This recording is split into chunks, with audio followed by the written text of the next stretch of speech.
से मैं यह आग्रह करता हूं कि आप सभी अपने अपने स्थानों पर बैठ जाइए।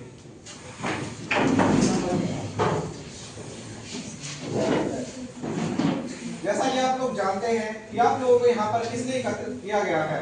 आपको यहाँ पर बुलाया गया है एक बहुत ही महत्वपूर्ण विषय के लिए, जो कि है SIR, स्पेशल इंटेंसिव रिवीजन, जिसको लेकर जन समूह में बहुत सारे सवाल उत्पन्न होते हैं।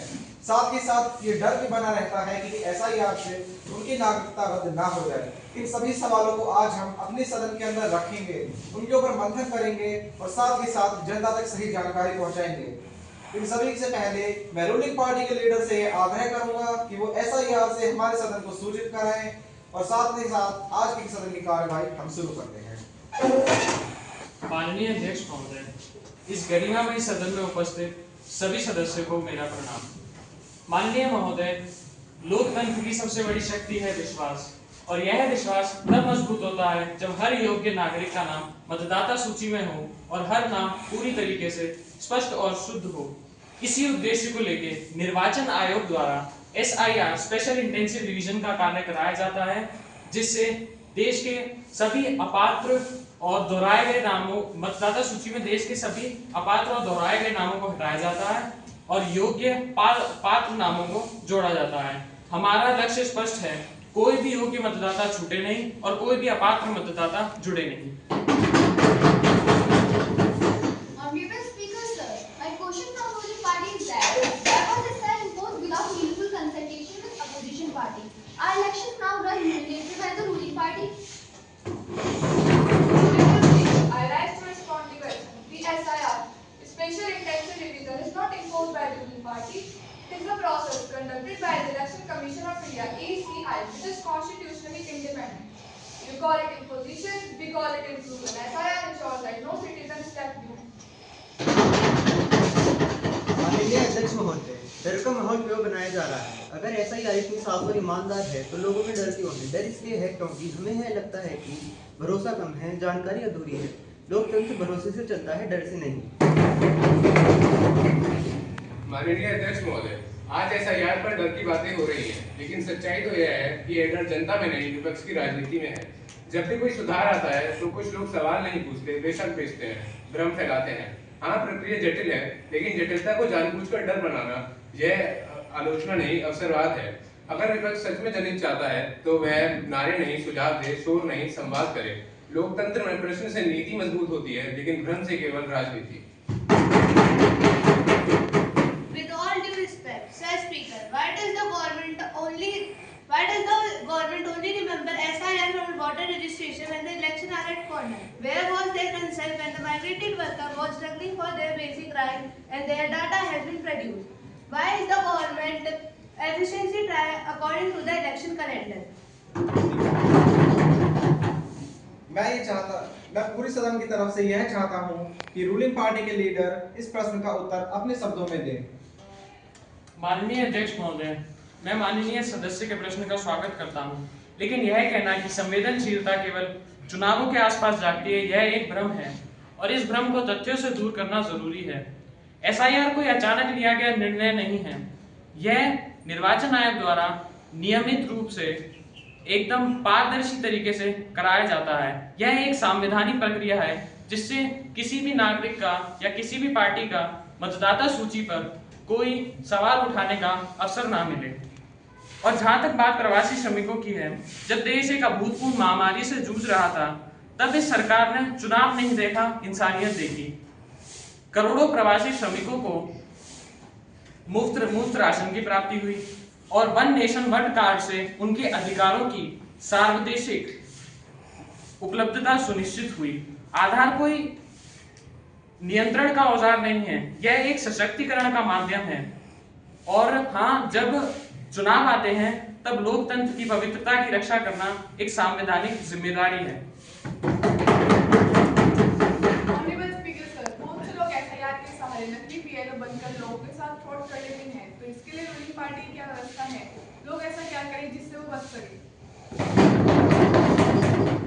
Honorable Speaker, sir, the concern regarding fake BLOs is serious. I would like to place on record the legal provision under which such persons are liable to be punished. If any individual collect data, seek personal information, first of all, no BLOs have right to collect or seek personal information. If some of them do so, it is a crime under section 420, 140 and ITC section 66C and D of impersonating public servant. Transparency is the soul of democracy. Why has the ECI issued a data destruction mandate to record after 45 days and provide machine-readable voter list? Honorable Speaker, sir, the ECI mandate to erase records after 45 days is a measure designed to protect privacy and security of individuals' voter data. The ECI provides data in format that are accessible and verifiable, while also balancing the need to prevent misuse of personal information. Honorable Speaker, sir, I have a doubt. I am not satisfied with this answer. What steps are being taken to ensure the inclusion of the migrant workers, students, senior citizens, and other vulnerable groups during SIR? Honorable Speaker, I must firmly respond to the allegations made by the honorable member. It is incorrect and misleading to suggest that the Special Intensive Division excludes migrant workers, senior citizens, and other vulnerable groups. On the contrary, this government has taken unprecedented steps to strengthen inclusion and to protect democratic rights. Through door-to-door verification, mobile booths and special outreach camps are being actively covered. Digital as well as offline mechanisms have been introduced so that students and working citizens living away from their constituencies are not left out. Awareness campaign at the grassroots level ensure that no eligible voter remains uninformed. अध्यक्ष महोदय, अगर SIR पक्षपातपूर्ण है, यानी अगर आयोग पूरी तरह स्वतंत्र है, तो विपक्षी दल के प्रश्नों को आरोप क्यों लगाए जा रहे हैं? ये जनता की आवाज है, ये हमारे सवाल नहीं है, ये जनता की आवाज है। माननीय अध्यक्ष महोदय, मैं बिल्कुल स्पष्ट कर देना चाहता हूँ, SIR एक इंडिपेंडेंट और कॉन्स्टिट्यूशनल प्रोसेस है जो सरकार के कंट्रोल में नहीं है। अनुच्छेद 324 और रिप्रेजेंटेशन ऑफ पीपल एक्ट के तहत नियमित प्रक्रिया है। सरकार हर सवाल राजनीतिक नहीं बनाती। जो पोजीशन हर छोटे इशू पर पॉलिटिकल कलर लगाता है, वो अपने पॉलिटिकल एजेंडा के लिए कर रहा है, ना कि सच्चाई के लिए। अगर उनके पास कोई ठोस सबूत हो तो कॉन्स्टिट्यूशनल फोरम खुला है। मीडिया के थ्रू भ्रम क्यों फैलाया जा रहा है? असलियत तो यह है, इनकी राजनीति अफवाहों पर चलती है, ना कि आंकड़ों पर। माननीय अध्यक्ष महोदय, क्या सरकार ये बात साफ करेगी SIR के नाम पर वोटर से उनकी नागरिकता के दस्तावेज क्यों मांगे जा रहे हैं? क्या ये वोटर लिस्ट बनाने की प्रक्रिया है या पीछे के रास्ते से NRC? माननीय अध्यक्ष महोदय, SIR का उद्देश्य नागरिकता की जांच नहीं बल्कि मतदाता सूची को एकदम पारदर्शी और निष्पक्ष बनाना है। हमारा उद्देश्य यह है कि हम अपने देश के लोकतंत्र को मजबूत और एकत्र बनाएं। चुपचाप नाम काटना सबसे बड़ा अपराध है। माननीय सदन, लोकतंत्र का सबसे पवित्र है मतदान का अधिकार, लेकिन SIR की प्रक्रिया में लोगों को पता ही नहीं चलता कि उनका नाम सूची से काट दिया गया है। यह सुधार नहीं, लोकतंत्र पर सीधा हमला है। मैं विपक्ष को स्पष्ट रूप से कहना चाहता हूं कि चुपचाप नाम काटना लोकतंत्र की हत्या हो सकती है, लेकिन SIR में ऐसा नहीं होता है। यहाँ तो कारण बताया जाता है, नोटिस दिया जाता है, आपत्ति दर्ज करने का अधिकार होता है और अंतिम सूची से पहले सुनवाई होती है। माननीय अध्यक्ष महोदय, SIR प्रक्रिया के अंतर्गत हर मतदाता को जानने का पूरा अधिकार है कि उसका नाम मतदाता सूची में है या नहीं। मतदाता अपना नाम ऑनलाइन पोर्टल पर भी देख सकता है। BLO घर घर जाकर जानकारी देता है और ड्राफ्ट वोटर लिस्ट को सार्वजनिक किया जाता है। With all due respect, Sir Speaker, the ruling party treats the citizen like a battery. They only check if we are working when they need a government that perform SIR once in a 5 years. But we need a government that perform SIR every single day. Select chairperson and my fellow participants. I disagree with the statement that ruling party treats citizen like a battery for election. The BJP believe in continuous not five-year political through welfare development work, digital service and strong national security. The government work every day for the people. Real democracy live in a performance and accountability. माननीय अध्यक्ष महोदय, जो लोग पहले से ही अनाथ है या उनके घर परिवार वाले रिश्तेदार भी जीवित नहीं है, तो SIR ने इन लोगों के लिए क्या व्यवस्था की है? माननीय महोदय, हमारी सरकार अनाथ अपने निजी कल्याण को सर्वोच्च प्राथमिकता देती है। ऐसे सभी बच्चों के लिए केंद्र और राज्य स्तर पर निम्नलिखित व्यवस्थाएं उच्च रूप से लागू की गई हैं। अनाथ गृह एवं पुनर्वास केंद्र। अनाथ बच्चों को सुरक्षित आश्रमों में रखा जाता है, जहां उन्हें आवास, भोजन, चिकित्सा सुविधाएं सुनिश्चित रूप से प्रदान की जाती हैं। पहचान और दस्तावेजीकरण।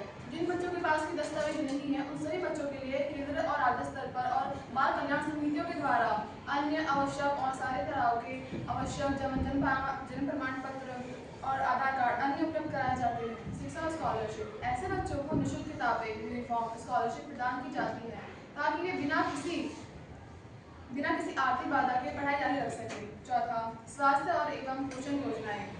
स्वास्थ्य परीक्षण, टीकाकरण, पौष्टिक भोजन और चिकित्सा सहायताएं सुनिश्चित की जाती हैं ताकि उनका मानसिक और शारीरिक विकास सही ढंग से हो। पांचवा, मनोविज्ञान सहायता और सामाजिक समर्थन।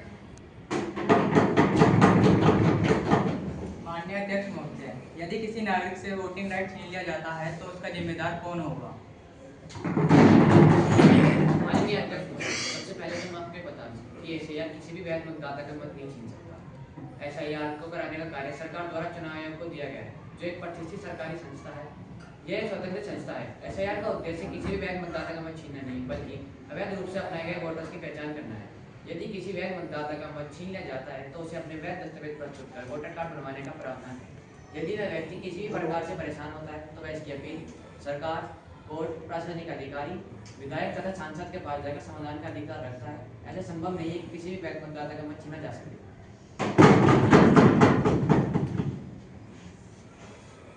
माननीय सदन, मैं ये आशा रखता हूँ कि सभी सांसदों को अपने विचार प्रस्तुत करने का अवसर प्रदान हुआ है। इन सभी के साथ में हम यह भी कहना चाहते हैं कि एसआईआर के मामले में आपने सदन के अंदर बहुत ही अच्छी तरह से अपने विचारों को प्रस्तुत किया है। और मैं आप सभी से आग्रह करूंगा कि आप सभी अपने अपने स्थानों पर खड़े हो जाइए। हम अब सदन की कार्रवाई को स्थगित करते हैं और इसे अगले दिन सुचारू रूप से चलाएंगे।